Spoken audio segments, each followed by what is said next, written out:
Hi folks, I'm pro saxophonist Jamie Anderson and you're watching Get Your Sax Together.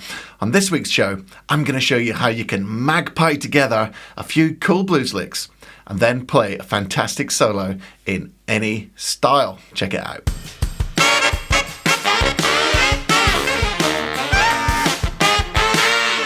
Just before we steam into today's lesson, a few quick parish notices. Number one, there is a PDF for this lesson which has got all the blues licks that you're going to learn about. Go and grab your PDF using the URL right there, or the URL which is in the description. Also, don't forget to go and check out my free Saxophone Success Masterclass. Again, the link is there. This is a free 1-hour session with me, packed with information. It's a free gift. All you got to do is click on the link, fill in your name and email, and you will get that free lesson. That's pretty awesome if you haven't checked it out. Steaming through the notices. Third, I have got some pretty cool merch. Not only the t-shirts, but look. Tote bag, Tote Live, and this is a good one. I pull it down to play my sax. If you're watching this in 5 years, you're going to be like, face masks? God, remember that? Check it out. And my favourite item of merch so far is the famous Get Your Socks Together. Oh yes. These are lovely socks actually. They feel really good. That's absolutely awesome. Okay, now let's crack on with today's lesson about how to magpie some blues licks to build a wicked solo in any style. I believe there's a bit of a problem with the way improvisation is being taught on sax right now. There's too much of this just take a scale and off you go. For example, the blues scale. Off you go, there's the notes of the blues scale, the 6 notes, but that's not enough. You're not going to sound good just playing those notes in any order. You have to find out the right way to play those notes. And how do you find out the right way to play the notes?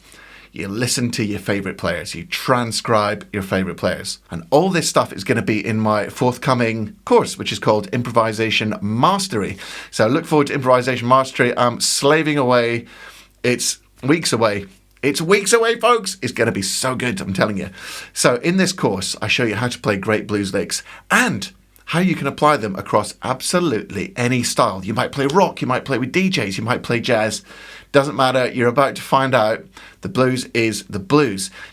So, like a little magpie, that's my magpie impression, you're going to fly around your music collection, find a bluesy lick here, find a bluesy lick there, see if you could work them out and write them down. Then you transpose them into the one key that your song is in that you're working on.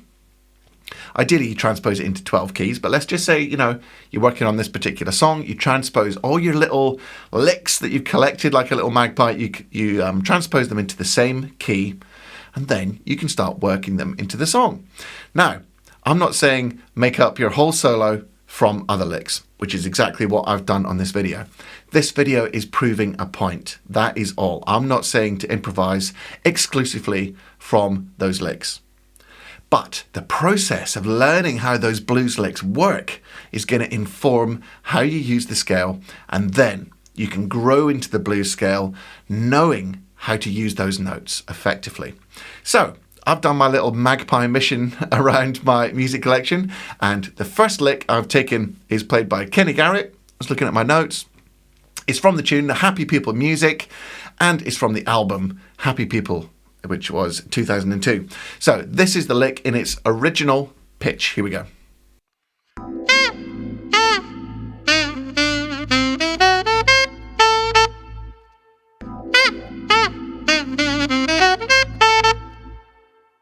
Number 2 is Hank Mobley from the blues Smokin' from his Workout album, which is 1962.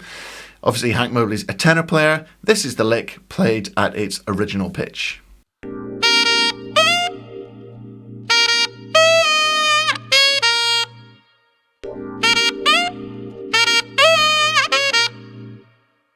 I've tried to go for some quite well-known songs so you can see how I'm doing this process and you can listen to the licks. Full details are on the PDF. The PDF has got all the licks written out, all the albums, artists, even the times on the tracks, so you can go straight to it and hear these licks for yourself.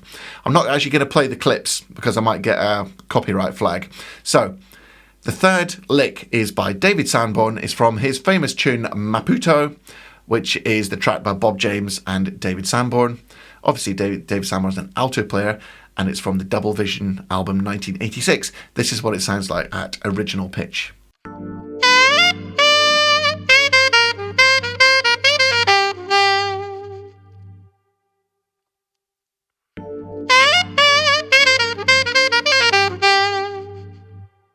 Moving on to our fourth blues lick. I've loved this blues lick for years. It's so cool. I finally get a chance to do a video with it. It's played by Sonny Stitt on the epic tenor battle that is the Eternal Triangle from the Sunny Side Up album with Dizzy Gillespie with the two Sonnys, Sonny Stitt and Sonny Rollins.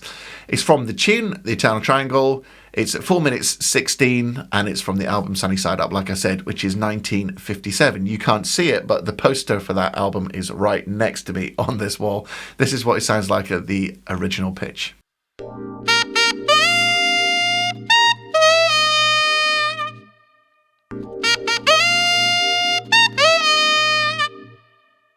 Finally, lick number 5, one of my favourite players, Michael Brecker, and this is from the rocky track East River from the heavy metal bebop album by the Brecker Brothers from 1978. So this is 1 minute 38. It's in the fade out actually of East River, and he rips these wicked blues licks through the end for the end of the song. For tenor, it's in F sharp minor, and this is what it sounds like in the original pitch.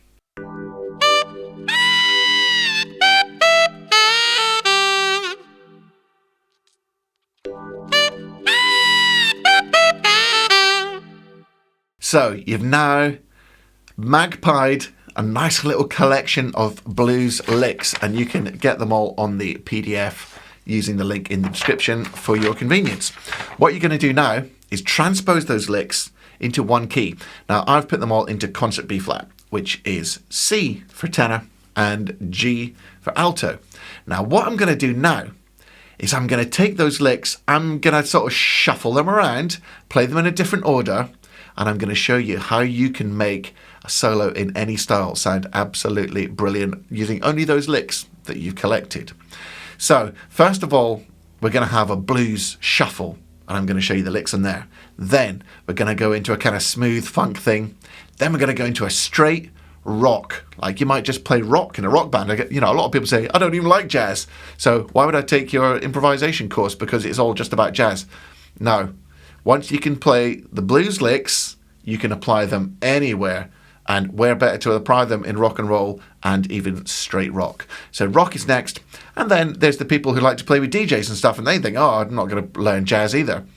But you're about to see learning Hank Mobley licks from 1962 or Sonny Stitt licks from 1957. These hard bop players is 100% current over the most modern DJ beats. So that's the fourth part of the backing track that I'm going to throw these licks over. Sometimes I have to make them half time. Sometimes I have to make them double time. Sometimes I have to put them up the octave. Sometimes I have to put them down the octave. So there's a little bit of kind of, fine tuning to shoehorn these licks into your track, which is exactly what I've done. But I'm going to show you the original lick on the screen as I play through this example. I hope you enjoy it.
Awesome. I hope you enjoyed that little demonstration. So now you can see, you can take blues licks. You can be that little magpie and you can take your blues licks from all over the place. They don't even have to be sax players. It could be guitarists. It could be Jimi Hendrix.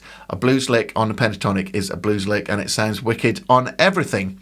So you can take your little collection, learn them in the keys that you need to, and reshuffle them to really get a feel of what sounds good when you're playing that blues scale. That way you're going to transform your improvising, and you're going to learn about this in my upcoming course. So this is just a brief little kind of overview of this one little segment. You're going to learn how to make those blues scales sound absolutely wicked, and your next solo, trust me, is going to be so much better. So that's it for this week. I really hope you enjoyed today's lesson, showing you how to magpie all those blues licks, put them in the right key, and play them over the style of your choice and take your soloing to the next level. Remember, you're not going to just play a string of licks. You're going to improvise, of course, but this is going to show you how to get the really good, juicy sounds out of the blues scale. I really appreciate you watching. I really appreciate all your lovely comments and your emails. I doubly appreciate it if you bought me a coffee using the link there or the link in the description, which you can do now if you feel like you're getting good value from these lessons. Also, there's loads of other cool stuff like merch and the PDF for today's lesson, and of course the free masterclass. So much goodies, so much value. It's all good at Get Your Sax Together. In the meantime, just before I say my hook, we're going live. Me and Mel are going live tonight if you're watching on a Sunday, or you can watch the replay. I'll put the replay in the replay link in the description as well. We're going to be watching your videos. It's always a complete laugh. It's loads of fun. It's going to be great, and you're going to learn a lot as well, because I basically give every person a little mini lesson, so it's great value. Okay, in the meantime, I'll see you on the live, but if I don't, practice hard, practice smart, and enjoy your music, just like I do. So, see you later, guys. Bye. Enjoy your music. I did my sign-off wrong. Let's try again. Right, let's do the whole outro again. You need to be like a little magpie. What was that?